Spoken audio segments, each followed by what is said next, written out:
दोस्तों, आज भी हम ऐसे समाज में जी रहे हैं जो आज भी पुरुष प्रधान है।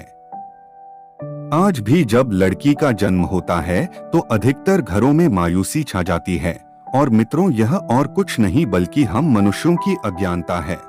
लड़की को पूछ समझते हैं, परंतु आपको जानकर हैरानी होगी, लड़की का जन्म हर किसी के घर में नहीं होता, बल्कि उसी के घर होता है जो भाग्यशाली होते हैं और अपने अपने पुण्य कर्म अर्जित किए होते हैं। और आज हम आपको यही बताने जा रहे हैं कि भगवान कैसे घरों को लड़की का जन्म देने के लिए चुनते हैं और वह कौन से पुण्य कर्म है जिसकी वजह से कोई भी इंसान बेटी का माँ बाप बनता है। दोस्तों, एक बार भगवान श्री कृष्ण से अर्जुन पूछते हैं कि माधव, किन कर्मों के कारण किसी के घर पुत्री धन की प्राप्ति होती है, अर्थात कैसे घरों में बेटियों का जन्म होता है।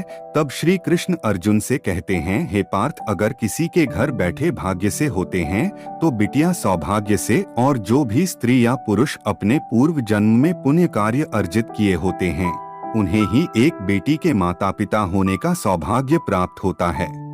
बेटियों को जन्म के लिए उन्हीं घरों को चुना जाता है जो बेटियों का भार सहन कर सके, क्योंकि तीनों लोकों में स्त्री अर्थात बेटियां ही ऐसी होती है जिसका भार हर कोई सहन नहीं कर सकता। वह बेटियां ही होती हैं जो इस सृष्टि को निरंतर चलाएं, मान होने के लिए अपना सर्वस्व निछावर कर देती हैं। हे अर्जुन, पर जिस दिन इस सृष्टि में बेटियों का जन्म लेना रुक जाएगा, उस दिन सृष्टि भी है और धीरे धीरे इस सृष्टि का अंत हो जाएगा। मित्रों, भगवान श्री कृष्ण के इन बातों पर गौर किया जाए तो उनका कहा बिल्कुल सही है, क्योंकि बेटियां अगर नहीं होंगी तो किसी का भी वंश आगे नहीं बढ़ सकता। दोस्तों, आपने भी कई लोगों को कहते सुना होगा कि जिस घर में बेटी का जन्म होता है वह घर स्वर्ग के समान होता है, क्योंकि बेटा तो केवल एक कुल को रोशन करता है, बेटियां तो दो कुलों को रोशन करती है। माता पिता के घर वो बेटी के रूप में अपने उत्तरदायित्व का निर्वहन करती हैं, तो ससुराल आकर एक बहू के रूप में सारे कर्तव्यों का पालन करती हैं। दोस्तों, आजकल आप सुनते ही हो, बेटियां बहू परिवार में किसी के मर जाने पर उसका वर्णन नहीं कर सकते, लेकिन यह बिल्कुल भी सही नहीं है, क्योंकि रामायण में बताया गया है कि प्रभु श्री राम के पिता राजा दशरथ की मृत्यु हो गई तो माता सीता अर्थात राजा दशरथ की बहू नहीं उनका पिंडदान किया था, जिससे उन्हें जन्म मरण के चक्र मुक्ति मिल गई थी।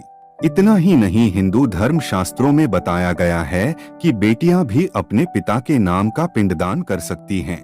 वही अगर ससुराल पक्ष में कोई पुरुष नहीं है तो इस स्थिति में बहू भी पिंडदान कर सकती है। इसलिए मित्रों, वह लोग बहुत किस्मत वाले होते हैं जिनकी घर में बेटी जन्म लेती है। वही वह परवल किस्मत के होते हैं जिनके घर एक से ज्यादा बेटियां होती हैं।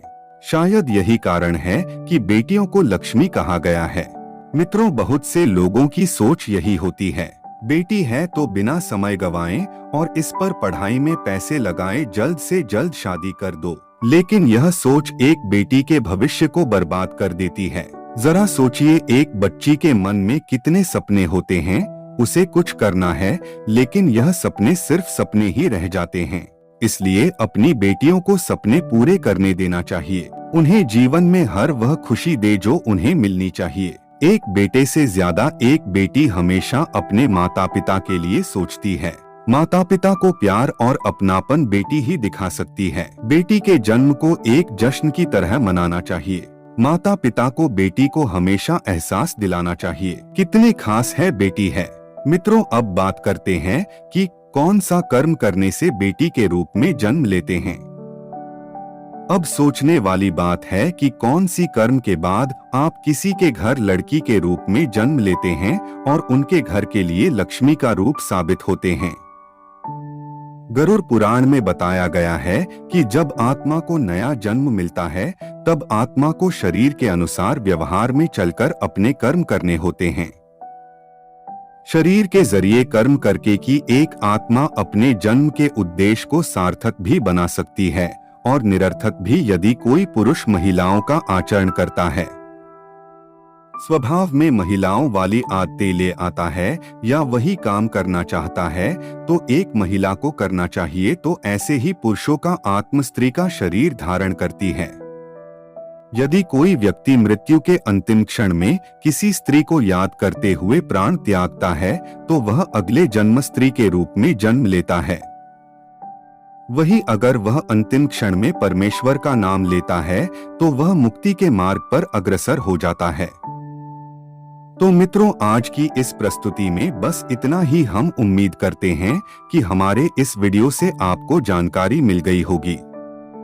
हमें कमेंट करके जरूर बताएं कि आपको वीडियो कैसी लगी।